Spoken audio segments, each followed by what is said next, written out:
I'm Cassandra. Hi, I'm Katie Morton. And I'm the writer and performer of That's All She Wrote. And I'm the music director and accompanist. And welcome to Backstage Pass.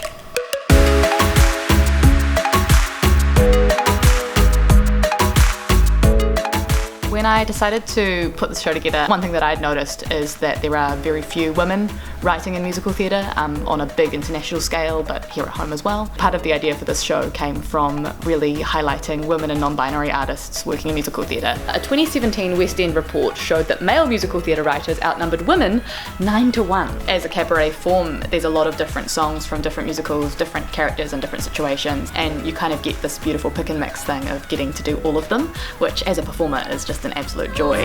Maybe if we hadn't skipped physics, we know everything has a decay.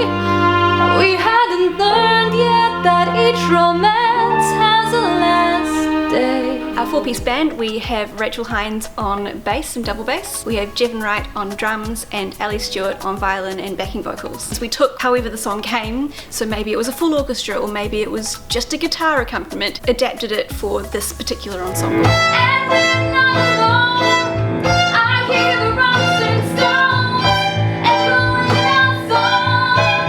I'm coming. There's a wonderful rehearsal called the Sitzprobe, or the Sitzprobe if you're an opera, I have learned, in which the band and the singers come together for the first time. Finally, you're getting to hear, like, this is what the whole thing is going to sound like. And what does the Sitzprobe mean? It's that translation sitting down and going through.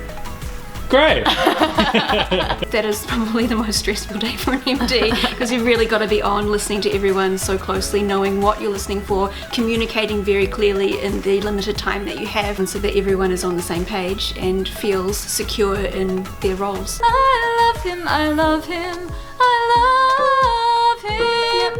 Cool. Just up there. A big percentage of the songs in the show have come from fairly recent productions, and I don't think that's, just a taste thing. Like, I think that's just there are a lot more women composers and definitely a lot more non-binary composers and writers working today than there ever have been before. It's not that they don't exist, it's just getting the chance to have their voices heard. I think the ideal thing I would want from this show is that there's somebody who's got, a song that they've half finished in a drawer to go home and finish it. Research and be open-minded and critical about the media that you consume in all areas, not just musical theatre.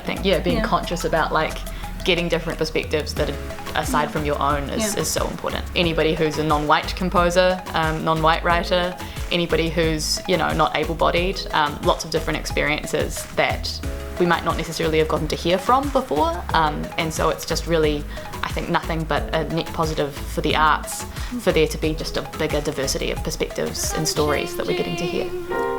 My major to John.